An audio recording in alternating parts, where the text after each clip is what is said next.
Hi, this is Joanne, CFO of Jellyfish, and you are listening to the CFO Thought Leader podcast. This is episode 1095. Risk management is a really important area of focus for us, as you would imagine, given our business model. So really looking at how you unlock the power of data and ultimately AI to drive better underwriting decisions, to manage risk in a more cohesive and dynamic way in an environment that keeps changing. So I think for us, there's a very broad range of use cases. And look, as I think again about my sort of career up until this point, my stints in as a COO, as a Chief Innovation Officer, have hopefully prepared me well to not be the naysayer to those kind of relatively nascent adoptions of technology, but to be an active supporter of pushing ahead in areas.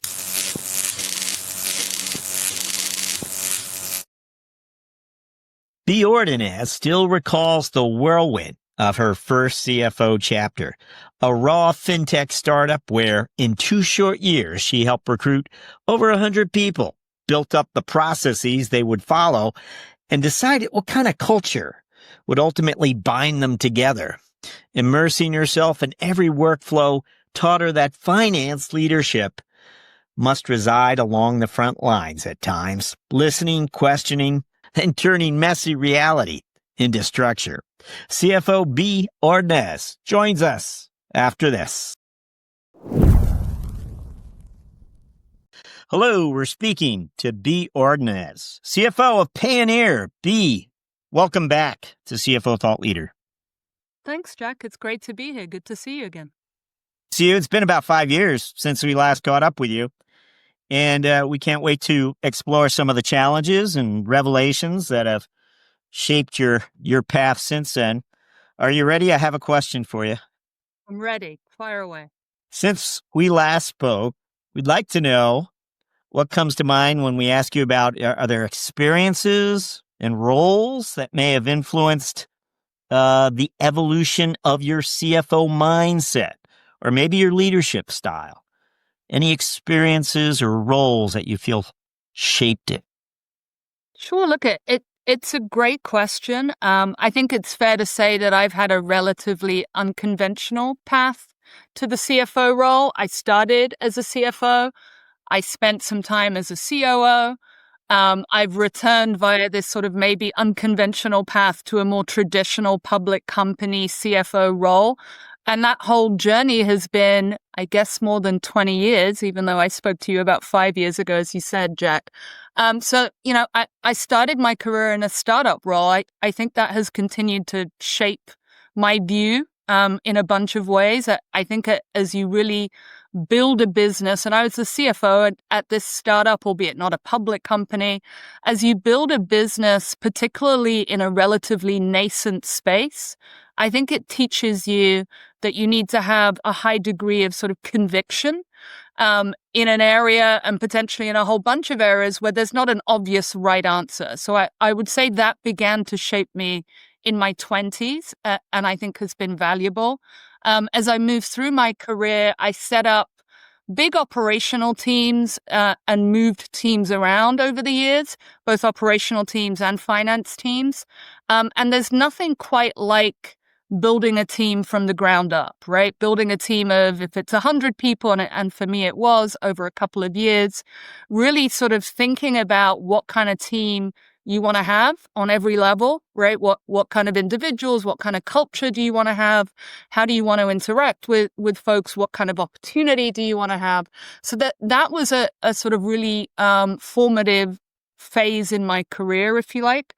And as I think of sort of what I'll call the transition back from more operational roles, as I said, I was the COO, leading a big global operational team for a whole bunch of years, close to 10 or 12 years overall, and transitioned into more traditional CFO roles, really taking some of that business building, strategic, operational insight, if you like, and applying it to the role of the CFO where I think you'd agree, Jack, in talking to all the folks you talk, where that role has really evolved, I would say, over the last couple of decades to really become a much more strategic role, a much more involved business partnership role.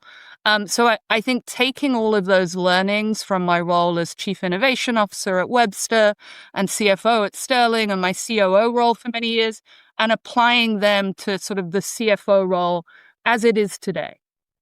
Yeah, it's interesting. I recall your strong operations background. It's almost as if the CFO role moved towards you, not the other way around. I mean, it evolved as you did. Though over the more recent years, and you just mentioned something interesting, you were a chief innovation officer for a stint. Tell us about that title. I mean, it seems like you took your foot off the finance accelerator, maybe career-wise, or do you look at it differently?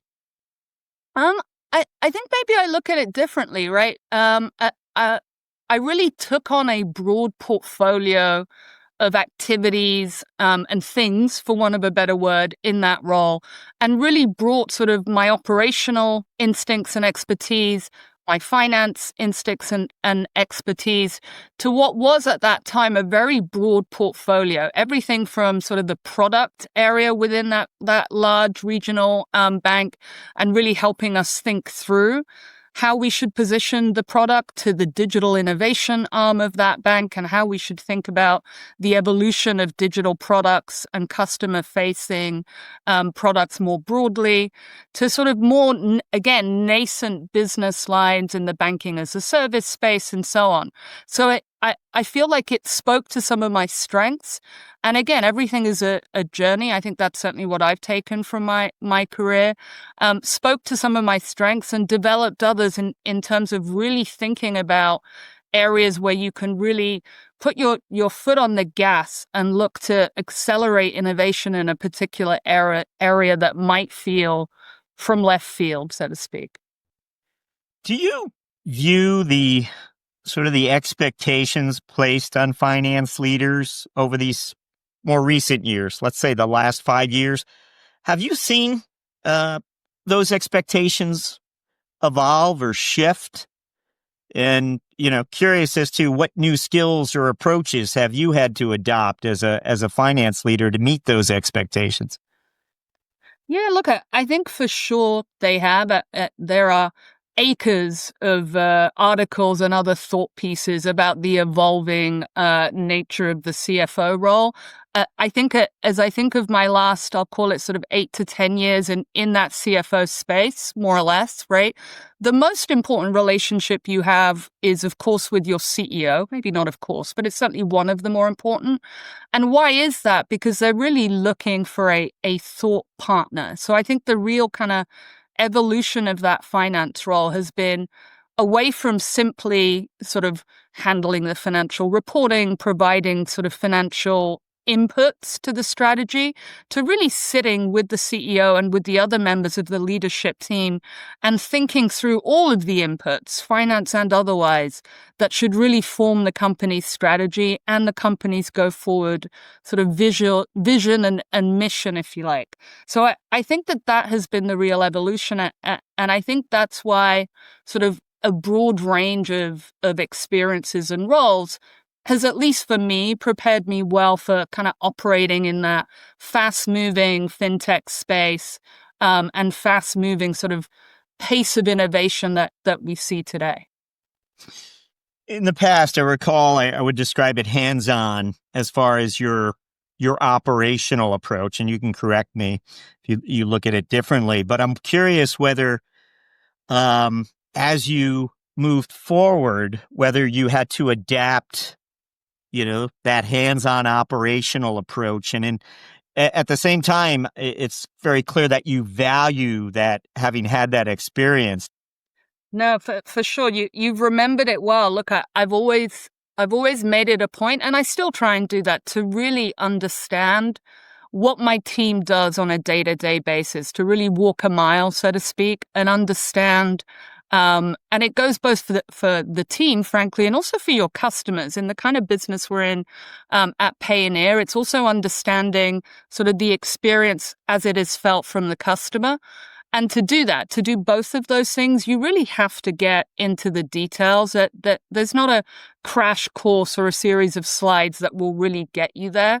And so that's where I think I've both stayed the same and haven't, right? So I've stayed the same in the sense that, the people that I work with would tell you that I ask a lot of questions, that I get involved in a lot of stuff, and that I really spend the time trying to understand kind of areas of sort of the workflows, the processes, the customer experience.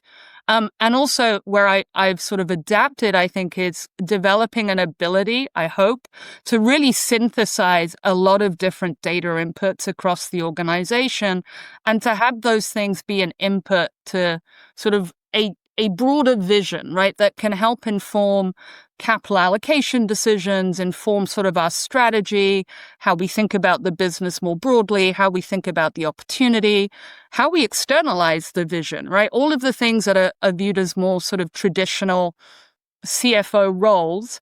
How do you bring other data points and insights into kind of how you operate within that scope?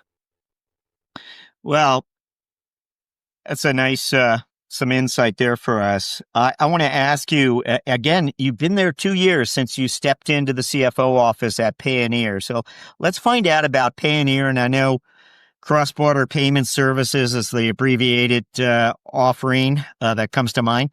But let me just begin by just asking you to tell us about this company. Yeah, I'd love to. It's a really interesting company. And look, I think I would start with, we're really a mission-driven company. That's one of the things that attracted me to Payoneer. And that mission is really to connect SMBs and entrepreneurs, especially in emerging markets, but globally, to a rising and increasingly digital economy. So our mission is really based in the view that talent is equally distributed globally, but opportunity isn't. And one of the ways in which opportunity is not evenly distributed is access to the financial system and access more discreetly to the digital economy.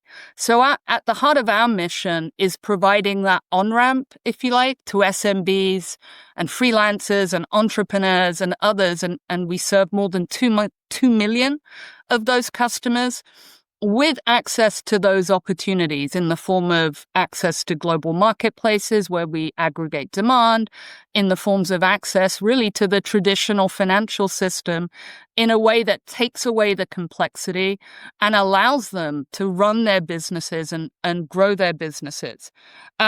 So, from our perspective, we sit at a really interesting intersection, especially lately, right?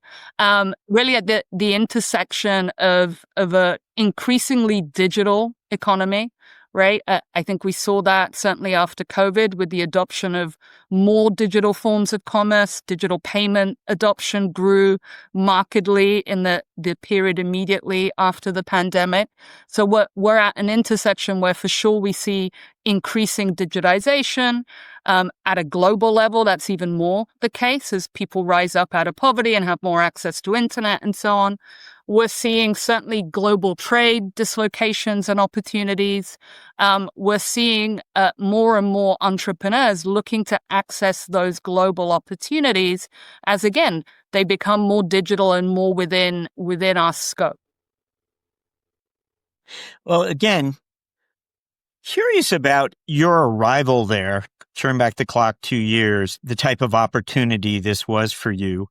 And given your other COO and CFO opportunities, you've stepped into organizations of different sizes. Is this one familiar? Does it ring a bell? Have you been in this weight class of company and the stage of growth it was entering? Is that something you've been here, done that? I think yes and no, right? I think what feels familiar here is that we have a lot of that entrepreneurial spirit that I saw early in my career. Sort of really looking to drive growth, really looking for opportunity, being super customer centric and sort of figuring out how to drive that growth. So in that sense, we've kept some of that entrepreneurial edge. We're very global. I've worked at relatively small companies that have been part of much bigger companies, the Bank of New York Mellon being that one of those examples. but with very global footprints, right? So Payoneer is a very global company. We serve, as I said, 2 million customers in 190 different countries and territories. We have employees in more than 30 jurisdictions. We are highly regulated and have a global licensed infrastructure in tons of jurisdictions. So in that sense, we're an extremely global company, and that speaks to some of my experience, certainly in my early days and when I was a COO. In terms of the scale, look, it's been interesting, right? I worked, as I said, at a relatively small startup company. It was within a broader ecosystem. But in terms of sort of the business side and how we were developing the plan and growing it, it was very early stage. And I've worked at much more mature organizations sort of within that regional banking space. So I think this feels certainly different in that sense. But a lot of the challenges and opportunities remain pretty consistent. And as I look to what has really been interesting to me in my career, again, it's sort of that intersection between traditional regulated financial service providers and technology. I think that's where we're seeing a lot of the innovation today. I think we're increasingly seeing that parts of that value chain are being enabled by different kind of entities, whether it's technology providers, regulated fintechs, more traditional players. And we're seeing really disruptive technologies come in and moving in very, very quickly. So I think in that sense, in that important sense, Payoneer speaks to sort of really where I have found kind of the greatest interest and where I've really developed subject matter expertise over the years. So I feel like I have to ask, there's so many questions related to tariffs, but one would imagine tariffs aren't really an accelerant for cross-border payments. Not thought of that anyway. How part of the discussion that's going on there, is there some outlook here as we enter these unknown waters? Look, I think, what we see when there are these big changes is that there is, opportunity created over time, right? So I think as we look to Payoneer's business, our thesis remains intact related to global trade. Our thesis remains intact related to digitization of commerce. And we're a highly diversified business serving many, many different verticals across a very broad geographic footprint. So we view this as an opportunity to continue to serve that customer base and really look to first principles in terms of our business. I know last year there was an acquisition made on your watch. Want to talk to you a little bit about it, and don't know if there have been other acquisitions as well. But what would you tell us about the Scott acquisition, and how does it enhance or complement Payoneer's existing products and services? Yeah, look, as we described it, or as I described it, we're really looking to serve the financial needs of SMBs and entrepreneurs accessing the global digital economy. And the way we've positioned that and the vision at the heart of that mission is a full financial stack that can serve a very broad range of needs for those companies who, in our research, we have found to be relatively complex for quite small companies, right? So we're definitely dealing with SMBs who are smaller even than the traditional definition of an SMB, certainly in the US.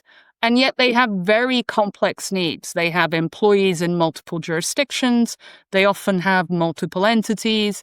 They have cross-border AR and AP needs, so accounts receivable and accounts payable needs. They have quite complicated treasury management needs. And our platform serves them with a single sort of point of entry or point of access to really kind of manage those complexities in a very simple way. So the acquisition that you're referring to, the Squad acquisition last year, was really an ancillary or adjacent service that we have added to that financial stack that allows companies within our ecosystem to manage their workforce, their global workforces in a super simple way that gives them full visibility and control in a tech-enabled way And it really speaks again to that financial stack vision and also to clear opportunities that we see within our B2B services segment. Just given your background in operations and having participated or been involved in, I would imagine, a number of different acquisitions, can you tell us a little bit about, your key steps for integrating Scott? Yeah, we've taken a tech leading or tech focused plan for integrating the capabilities of Squad. Really, again, we go back to first principles in terms of the problems we're looking to solve for our customers and how can we integrate the capabilities that we brought on with that acquisition in a way that best serves the needs of our customers. That might be in terms of how we present that product and those capabilities. That might be in how that product leverages our own infrastructure and cross-border payments ecosystem. That might be in how we sort of sell and drive adoption of that. So we've taken, look, you take as given, and certainly I do, that from an integration perspective, those core kind of internal capabilities that allow you to consolidate, to understand the levers and drivers and the metrics of the business, to really understand the trends that are driving that business, that all has to happen. And that happens for us sort of as part of a very defined set of work streams that kicks off post the acquisition. I think the next step needs to be very platform focused, and for us is very platform focused and really focused on that customer experience, and goes back to sort of where we started, ensuring that we understand how that experience is felt by our customers when they are using our product. So will acquisitions remain part of the growth trajectory here? Is it, should we expect to see more acquisitions over the next 18 months? For sure. We've articulated that as part of our strategy. Again, if you think of that financial stack kind of it very much as a stack, right? We have foundational capabilities that support a lot of that complexity in terms of money movement. We have regulatory licenses, as I've noted. We have a very broad network of banks and payment service providers that allow us to move money in our ecosystem across 7,000 trade corridors. So we've built an incredibly valuable and an incredibly complex infrastructure that supports the core payment capabilities that an SMB operating globally needs. As we think of those additional sort of software-enabled services, adjacent services, and others, for sure we see partnerships and really being able to plug partnerships into our ecosystem as part of that accelerated kind of roadmap, if you like. And for sure, M&A, I think, can be a part of that as well, as we look to additional capabilities that our SMBs are using and that they really need to accelerate their own growth trajectory. So Squad was a great example of that. We've talked externally around other potential avenues around spend management and again, other services that our SMBs are using. When you arrived again 2 years ago, wondering if the visibility, your lines of sight, was everything you'd hoped for, or maybe there was a number or metric or set of data that, you were like, folks, we have to do better. How do we get at this data? How do we make it more visible to everyone? Can you reflect a little on your lines of sight and how perhaps they've been improved in certain areas or certain measurement? Yeah, for sure. Look, I think for sure we've made a lot of investments over the last couple of years, right? I think, companies at our level of maturity, I think if they're doing it right, they're making real investments in data and data capabilities. You mentioned AI at the top of the hour. It is foundational to being able to harness that as a tool and as an accelerant. So we made real investments in the infrastructure that supports our data capabilities, in our people, and in some of the additional systems there to really help us harness the power of data to first and foremost support decision making, provide a really robust framework for financial planning and capital allocation. But as we drove data, greater data literacy across the org, to foster alignment and really ensure that we were all rowing in the same direction. That has been a really powerful part of that journey. And to serve as that foundation, as I say, to accelerate digital transformation and innovation. So as I think of that continuum of data, for sure, we have gotten more mature and robust in how we think about the size of the addressable market and the cross-border market and really think about trends in that market. We have become much more mature in our thinking about, our share of wallet, the levers that drive our performance and how we should think about trends in that performance, how we think about acquisition metrics, how we think about retention. Really important for a business like ours to really think about logo retention, GMV retention, revenue retention. And as we go up that continuum to really get better data around, customer behavior, right? How are we engaging with our customers? How are our customers engaging with our product, with us? How are we synthesizing that voice of customer to really drive our product roadmap? How are we, how good of a job are we doing in understanding the problem that we are solving? And how do you translate all of those data inputs into really actionable strategy and an actionable product roadmap going forward? So I think it is for sure always a journey. And we've seen significant uplift in the maturity of our data organization more broadly. Now, could you get maybe a little more specific for us as far as AI and how it's enabling maybe deeper financial insight? It depends sometimes how you think about AI, but how is AI really enabling deeper insight for you as a finance leader? Yeah, look, it's a great question, right? For sure, I think nobody doubts how transformative AI is going to be overall. I was reading an article a couple of weeks ago that really talked about sort of the waves of adoption, if you like, of AI. I think it might have been a McKinsey article, if I'm allowed to name check them.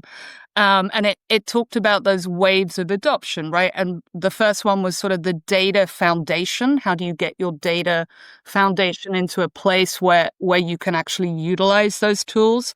The next phase was like analytics empowerment and sort of different use cases. And the final stage was intelligent automation, right? And it's clear that sort of most companies are going to be in either stage 1 or 2, and very, very large in scale, super tech-focused companies are already shifting, or at least making significant investments in developing too. For us, as I sit here, look, governance is super important, right? We're a regulated financial service provider with, again, licenses and global financial licenses in many jurisdictions. So the governance around AI and the kind of data that you expose to that technology is very front and center for us. There's data protection implications and so on. We have, I would say, between wave 1 and 2, right? We've done a lot of good work around the foundation. We're using AI capabilities in a number of ways across our company. We're using it, as I said, really to help us synthesize voice of customer and research. We're using it in the finance organization and more broadly around predictive modeling capabilities that really help us manage our acquisition funnel more effectively or predict churn and respond to it more effectively. We're beginning to use it in our customer support or customer journey function to really help us, support our customers in a more effective way within that customer experience. We're using it in our engineering team to accelerate some of that engineering work. So we're in small ways across that kind of footprint, really beginning to see some of the benefits and making active investments to better understanding where we can unlock capabilities. Risk management is a really important area of focus for us, as you would imagine, given our business model. So really looking at how you unlock the power of data and ultimately AI to drive better underwriting decisions, to manage risk in a more cohesive and dynamic way in an environment that keeps changing. So I think for us, there's a very broad range of use cases. And look, as I think again about my sort of career up until this point, my stints in as a COO, as a chief innovation officer, have hopefully prepared me well to not be the naysayer to those kind of relatively nascent adoptions of technology, but to be an active supporter of pushing ahead in areas where we see opportunity, but maybe the return is not completely obvious to us in all cases. As a finance leader, and in light of what you just shared, even your innovation resume, departments within Payoneer and other organizations, some of them operate differently. Some of them are really have champions who are leveraging, ChatGPT or different licenses. Does finance get to play a role there in sort of encouraging that and coaching department heads, who come looking maybe for new hires and, finances? How are you leveraging the technologies? Because this apartment adjacent to you is finding all new ways to do their business. What about your team? I mean, is that a conversation that's appropriate for finance? Is it one that you've had? Is it one that the organization needs to have more broadly? No, I think for sure, right? I think it's all about the lens that you bring or the perspective that you bring to that conversation. For sure, those are conversations that we have. How can we use not just AI, but technology more broadly to do things more efficiently and more effectively? And to serve our customers. Again, it comes down to customer centricity, to solve problems for our customers in a way that delights them, right? If we can do that, then we can do all of the things that as a public company you would wish us to do: add more customers, take more share of wallet, really drive more utility, and therefore unlock more value. Sort of internally, for sure, we actually do have, and we call them champions. We have champions around specific technology types and AI sort of tools to really help us learn as an organization. How can this help me in my day-to-day life? Really looking at some of those tools. How can we unlock efficiency so that we can really put our minds to solving more complex problems and move, certainly for finance people, it's particularly true. I would love for my FP&A team to devote much more of their time to sort of looking at the data and unlocking strategic insights from that data, and much less time manipulating that data to understand sort of what it's really telling them. So the more we can use tools and the more we can use technology to create more time for people to allocate to strategic unlocks for the company, the better we will be. So I always try and bring that lens to the conversation, because I think that's a sort of rising tide lifts all boat kind of lens. You mentioned your FP&A team. You mentioned unlocks, where they discover new approaches. We're wondering, like in 12 to 18 months, what would be a measure of success for your finance team? What would be, you're looking back over the last, if we could, we're in the future, but you're looking back over that 12-month period. What would be a measure of success for that team? I think continuing the journey, right? And I always sort of, you've probably gathered, zoom out a little bit from just finance. And I have a broad portfolio of responsibilities here at Payoneer that include management of that network of banks and PSPs, management of the customer journey function. So my lens is always broader, but finance remains a very important part of the role, obviously. As I look to the next 12 months, it's continuing to build on that foundation of data that we've been building towards, and really iterating. One, to drive more automation in our processes, and two, to unlock more actionable insights to really inform how we think about our customer portfolios, how we think about our product roadmap and capital allocation perspective, how we think about sort of decisions as we navigate the macro uncertainty. All of those are things that you unlock with better data capabilities and greater analytical capability.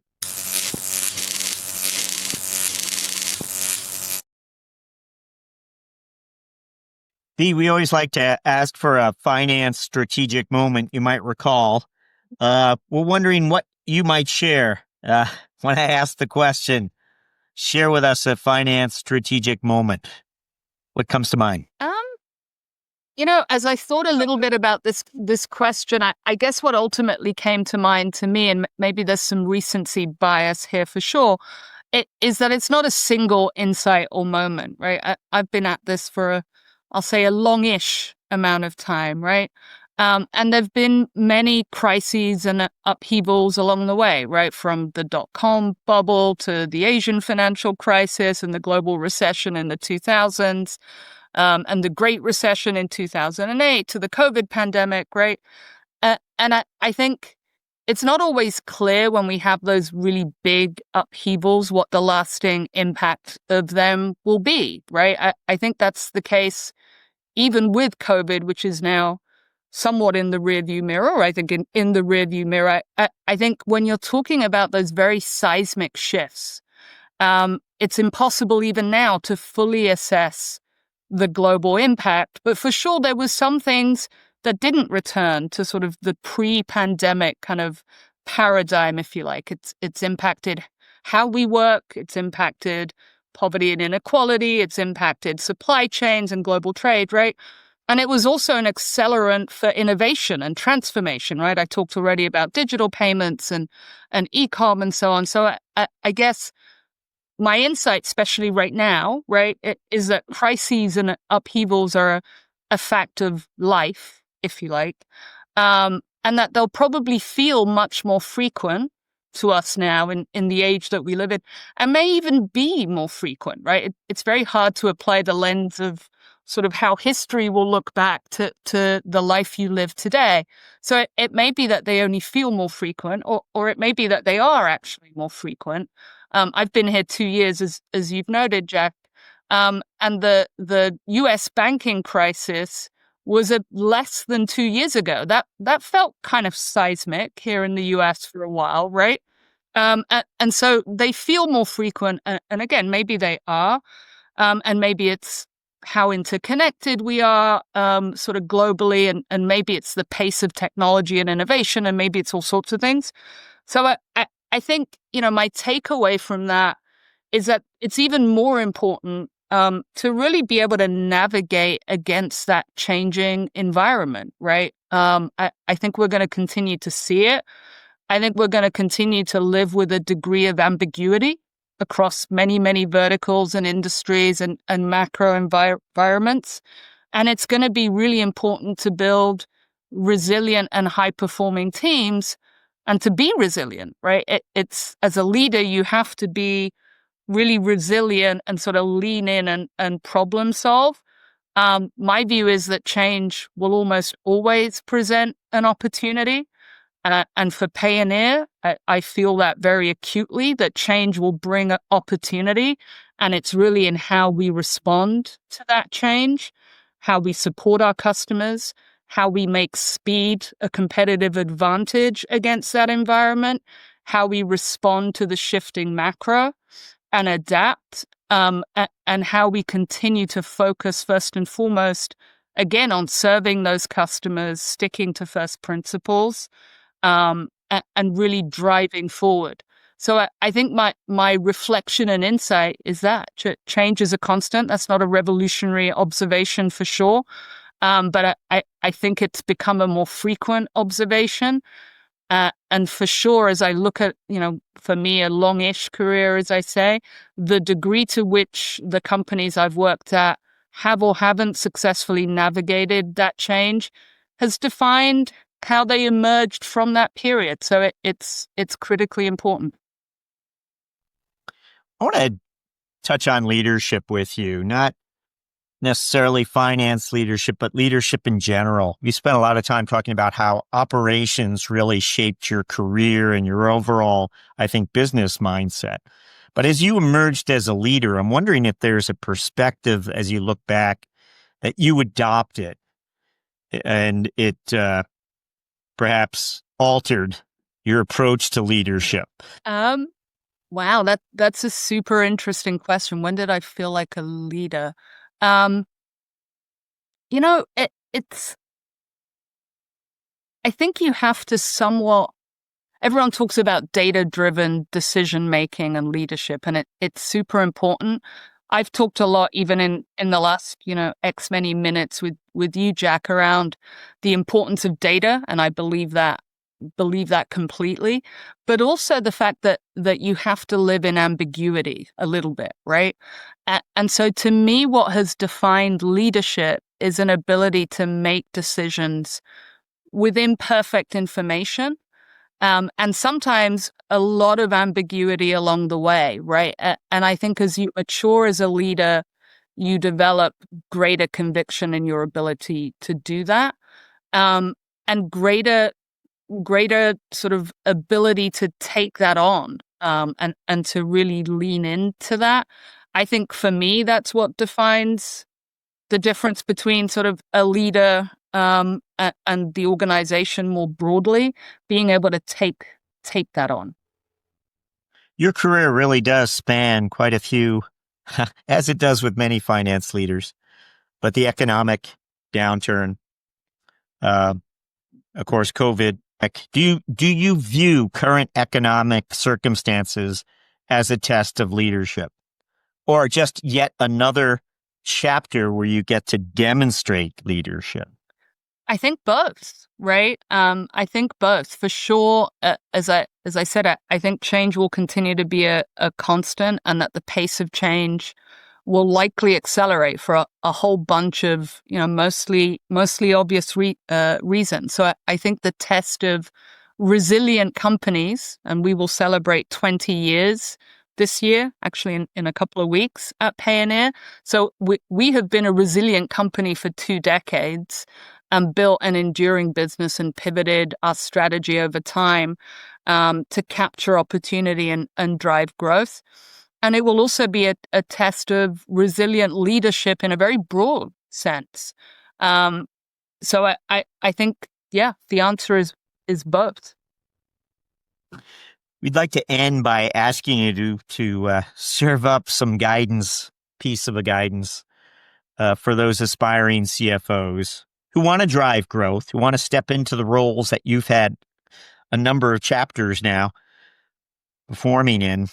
What would that piece of guidance be for those CFOs who aspire to, those finance executives that aspire to become CFOs in these companies? Yeah, I always like this question, because I think there's lots of ways to get there. So I guess that's my first piece of advice, right? There's not a single path. There's no right path. The right path is whatever you think it makes the most sense. I didn't set out to be a public company CFO. I didn't really set out, and it's not career advice necessarily. I didn't set out with a particular plan. I did what I enjoyed, and I always leaned into solving the problem as I understood it. So my sort of first bit of advice would be, don't stress too much about the path that you should take to be the thing.